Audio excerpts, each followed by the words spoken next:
talking about children and how I work with kids and parents. So a large percentage of the population of people that I see are teachers. So teachers will come in and they'll very innocently come in and say, you know, we're really struggling with our son or daughter, and we really would like your help. Oh, okay. And what's been going on? Oh, you know, he's mouthy, he's disrespectful, he's rude. Okay, and what is it that's been going on at the house? Oh, we've taken everything away from him. He's grounded. He has nothing but his bed in the room, and it doesn't make it any better. And my husband and I are going at war with each other now. I'm like, oh wow, okay. So in your classroom, you know, what do you do in your classroom? Well, gosh, I love teaching, and in the class, I'm just really able to give. I just really like the kids because I know the kids struggle at home, and I might give them extra time on the test. Or a kid will always say, you know, I'm never going to get this. I just am bad. And I tell the kid, you know, don't worry about it. We can do it again. We can come back to that. And I would tell the parent, oh, so you give your class students a lot of benefit of the doubt. Oh yeah. And do you ever see your class, your students, as being problemed or at risk? Oh no, I see them full of potential and full of possibilities. Okay. And so let me see if I understand this. So you give your class students the benefit of the doubt. You don't see their problemness, you see their possibilities. You're willing to accommodate some of their challenges and give them a second chance. And you really seem to have nothing but the most hope for your students. Oh, absolutely. Okay, so what is the difference between the kids that you teach and the kid that you raise? The only difference is the way you think, right? The way you think about your kids is not the same way that you think about your kids at school. And so what if you were to take that thinking that you have about your class home with you? What if you saw your kid in their potential? What if you gave your kid the benefit of the doubt? What about that? And most of the time, it never dawns on a person that their thinking goes with them wherever they go, right? It's not like, oh, I have this at-home thought cycle, and then I have this at school or work thought cycle. No, you take your thinking with you wherever you go. It's not venue specific. So if the thinking you have at school with a lot of kids is good and helpful and gets great results, couldn't that same thinking make things different at home? Oh, I never thought of it that way. Right. Because when your kid at home has a lot of negative thinking, right? So negative thinking to me, we live in Bakersfield. And Bakersfield, I watch the weather report on the news. And we have on the weather report, maybe you've heard of air quality index, right? So if the AQI is high, right, they basically say, well, the AQI is high, and so the air is unhealthy for sensitive groups. What does AQI register? Particulate matter. It means there's a lot of junk in the air, right? So as a therapist, I would say that there's something called TQI, maybe thought quality index, right? Because from the vantage point on, so if here's the mountain, right? Okay, the air up here is much healthier than the air down here. I don't recognize how bad the air quality is where I'm living because I just think it's normal. I like, oh yeah, it looks blue. Oh, I have no idea until I get here, right? When I go up to the mountaintop and look down, oh, I can't believe that I've been living in that. Are you joking? So this is what I end up calling normal, right? That is really bad air quality. And this is really just healthy, right? But, sometimes I think normal becomes unhealthy, right? And what happens is, without knowing that there's healthy, my unhealthy just goes back to normal, right? And I just think this is it. Thought quality index. When my thinking is light and free of particulate matter, a lot of details, right? I can see forever. So when a kid has calm thoughts, easygoing thoughts, when a kid just feels good, they're capable of many things. In a classroom, the teacher creates a learning environment from the inside out. A teacher's not getting a sense of well-being from the students. The teacher's getting it from themselves. And the kids pick up on it. So the teacher is living in a very thought quality index level of high, healthy thinking, right? So at home, where are you communicating with your kid? Because if all you're doing is thinking, my kid can't listen, my kid can't do their chores, my kid can't do this, my kid can't do that, my kid's disrespectful and rude, right? If your thought quality index is full of that, there's going to be blow-ups, right? And your kid's going to throw a temper tantrum, and then you're going to take the bait of that temper tantrum, and then you're going to get to your unhealthy thinking. But there's something better, and you in your classroom have a thought quality index rating of very, very high quality. So as a parent, right, taking your kid's thinking personally is really a problem. When your kid is in a low mood, it's really, what you're going to see is you're going to be seeing the external manifestations of their internal turmoil, right? So if a kid's like, oh, I hate you, I hate my life, right? And you take that personally, you're in the same boat that they're in. But if you look at that and you say, wow, that is some very unhealthy thinking. Their thought quality index is poor. They have a lot on their mind. And what parents make the mistake of doing is, well, let's talk about that. That is the worst time to talk about anything. Well, tell me what's going wrong. When the air quality is poor, remember what I said? It's unhealthy for sensitive groups. Do not venture out. Stay indoors and be quiet. Wait for the dust to settle. Right? So asking what's wrong or wanting to have a conversation when it's very unhealthy thought quality index is really a bad idea. Well, so what are you supposed to do? Just let them rant and rave and yell and scream? Well, how successful have you been at communicating with them when they're like that? Well, never. I'm just simply suggesting an alternative, right? What do you have to lose? If you basically neutralize that and say, you know what, now's not a good time. I can see that you really have a very busy mind and your thought quality is poor. We probably need to talk about this later. If you don't get caught up in it, but I'm going to warn you, anybody that's in a bad mood is very sophisticated at laying traps, right? And when you start believing it's personal, now you have taken the bait of your own thinking, right?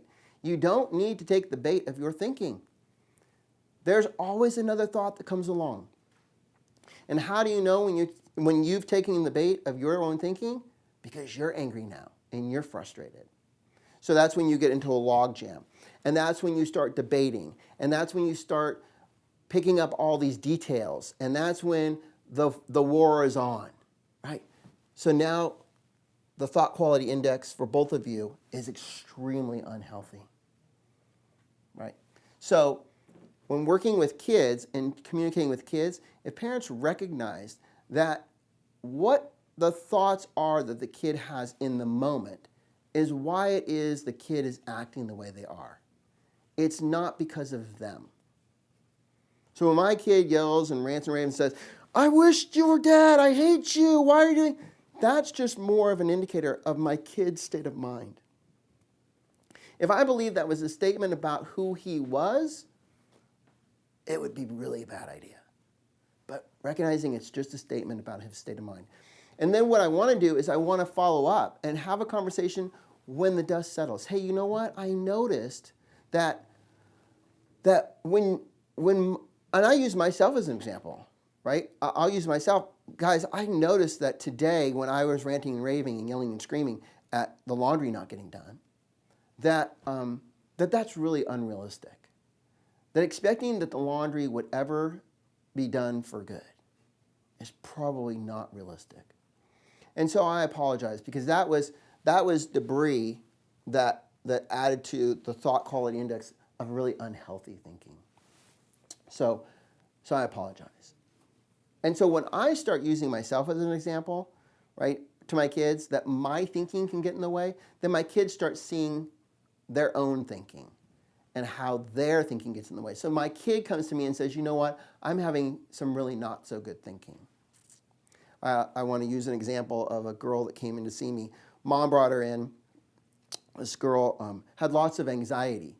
She always got anxious around timed math facts. This is a 4th grade girl. And Mom was very concerned because she had all these meltdowns. She didn't want to go to school. She had lots of anxious thoughts. Her stomach would get upset.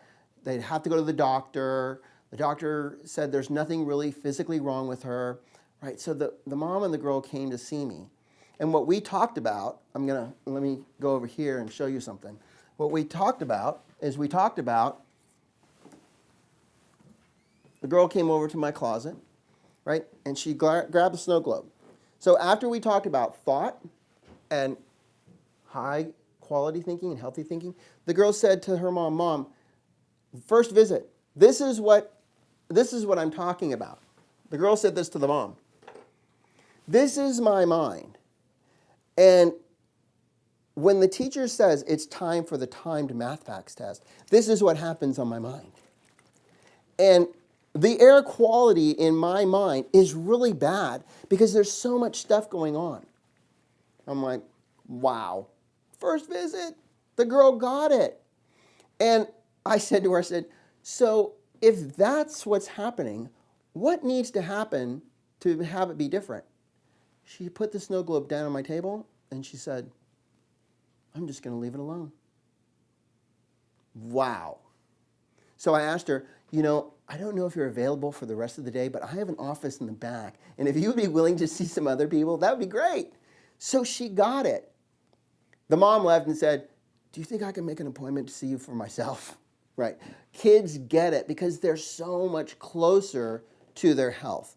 As a grown-up, I get so mentally constipated with what it is I think is really important. But when kids get it, so now the girl comes to counseling. Oh, why? Because she didn't really get it? No, what's cool is she comes to counseling and she tells me, hey, Mr. Steve, guess what? I haven't had any snow globe thinking. So she has her own analogy of healthy, normal, and unhealthy that she can relate to. Problem solved, right? That's something that any parent can do, but a lot of parents think that it's complicated. No, it's not. I don't know if anybody's watched the movie Cars, but Cars is a great example. I use it all the time with kids. In the movie Cars, John Lasseter, the director and writer, he had an idea about cars because he took a cross-country trip with his family into Winnebago on Route 66, and he saw these, because that's what he did when he was a kid, would go camping with his family. So he saw all these quirky, out-of-the-way things and really people and institutions that had been left by the wayside because of the superhighway. And John realized, oh my gosh, this is my life. I've been so busy writing Toy Story, Toy Story 2. I've been so busy doing animation for kids that I've missed my own kids. So before he ever put pen to paper, he took his entire crew on the same road trip.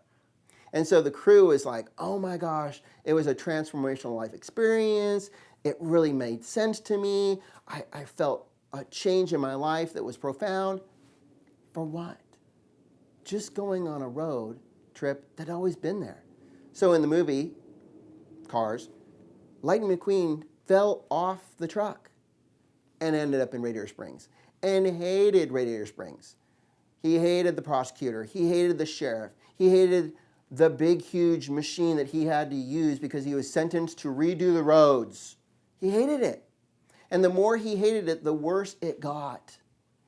When Lightning McQueen finally started settling down, he stumbled upon, oh my goodness, the sheriff isn't just this old, beat-up car.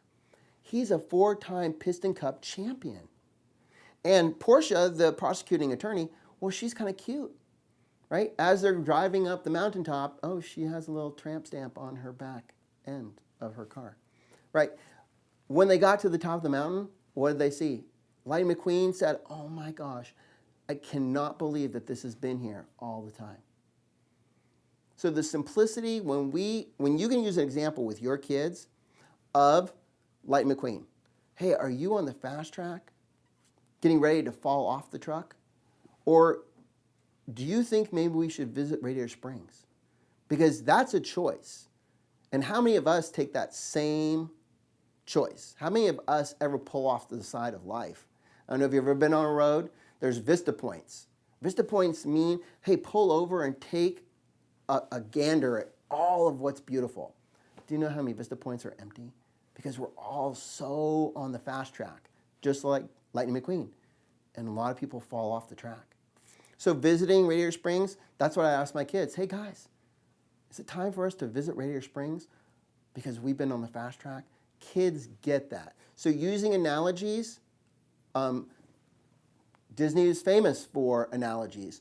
Mary Poppins, great therapist.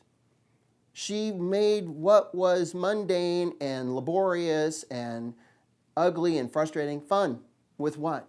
A spoonful of sugar. It's kind of a simple concept, right? When she visited, I forget his name, but I love to laugh. And they all floated up to the ceiling, right? It was simple. So working with kids and teaching kids the 3 principles is super easy because kids get it. Kids can relate to it because they're close to it. And as a parent, if we can start sharing with our kids that same simplicity, taking them for a walk, taking pause and listening to them, that's going to make the world a difference. And when it comes to, well, yes, but we need chores and we need discipline, yeah, but does it need to be in the manner of intensity of the superhighway? Or can it be something where we pull off to the side of the road, sit down, have a conversation, and listen deeply to each other?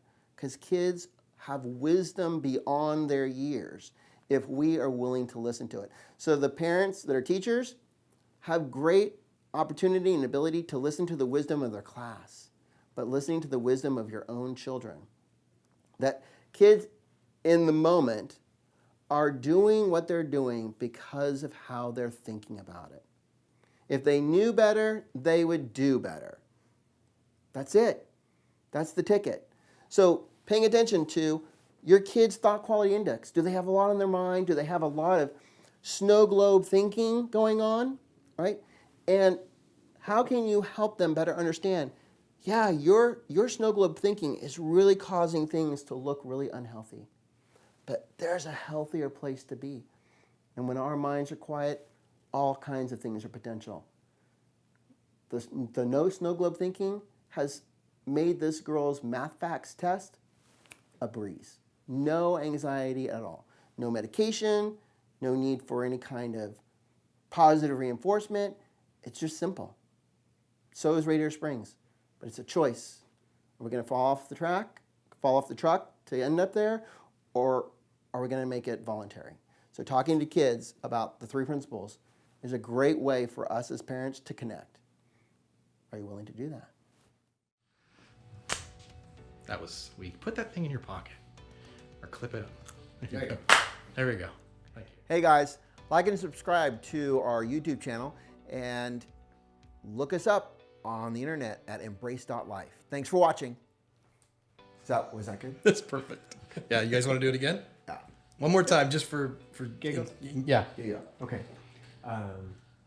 Hey guys, Hey guys, remember to like and subscribe. remember to like and subscribe. And for more information, And for more information, check us out. check us out at embrace.life.